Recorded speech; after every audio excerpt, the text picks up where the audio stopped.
Breaking news, inutusan na po ng WBO ang kampo ni Navarrete na kailangan niya depensahan ng belt laban kay Charlie Suarez. Si Charlie Suarez ay kasalukuyang number 1 at mandatory challenger sa WBO. May pagkakataon na siyang bumawi ngayon kay Navarrete. Binigyan sila ng 20 days na palugit para magkasundo sa laban. Kung sakaling hindi magkasundo sa loob ng 20 days mula ngayon, kailangan daanin ito sa first bid na may minimum offer na $150,000.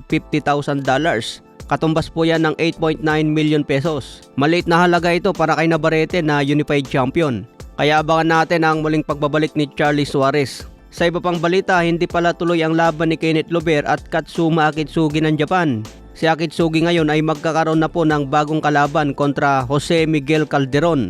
May laban na po sila ngayong April sa Tokyo, Japan. Official na ring pumirma si Akitsugi sa Taken Promotions. Samantala si Kenneth Lover, makakalaban naman niya si Michael Angeletti para sa IBF Bantamweight Title Eliminator.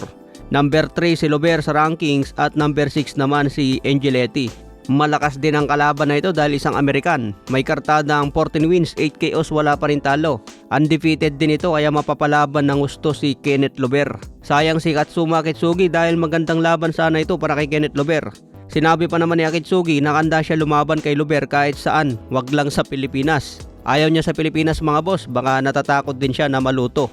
Baka mas maliit din ang kikitain niya kapag sa Pilipinas. Samantala si Kenneth Lover, todo na ang pag-aanda ngayon kaya abangan ang kanyang muling pagbabalik. Kung matalo ni Lover itong Amerikanong undefeated, makakalaban niya ang Mexicanong champion na si Jose Salas Reyes. May kartadang 17 wins, 11 KOs, wala pang talo.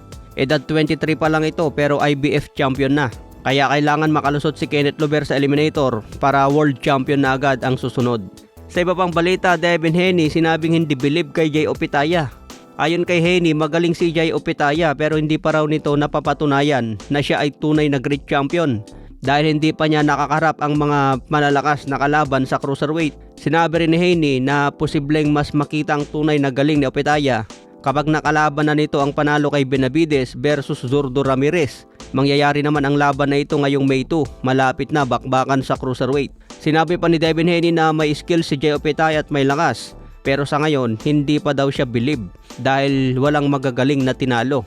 Kailangan daw mag-level up ng kalaban si Jay Opetaia dahil nagmumukhang malakas lang laban sa mga boksingerong kulang sa skills at mahina. Kaya abangan natin yan si Jay Opetaia mga boss kung mapalaban kay David Benavides. Sa iba pang balita, kay Turman may mensahe naman kay Sebastian Fundora. Ayon kay Turman, hindi raw basta ordinaryong laban ang mangyayari sa March 28 laban kay Sebastian Fundora. Para kay Turman, seryoso siya sa laban na ito at malalaman umano ni Fundora na hindi ito basta simpleng laban lang. Mararamdaman umano ni Fundora ang tunay na laban sa boxing dahil ipaparanas ni Turman kung bakit siya tinawag na one time. Dehado si Turman dito pero punong-puno ng kumpiyansa. Kung maging champion ulit si Turman, mas lalong mag-init na ang super welterweight division. Kaya abangan po natin ang laban niya March 28.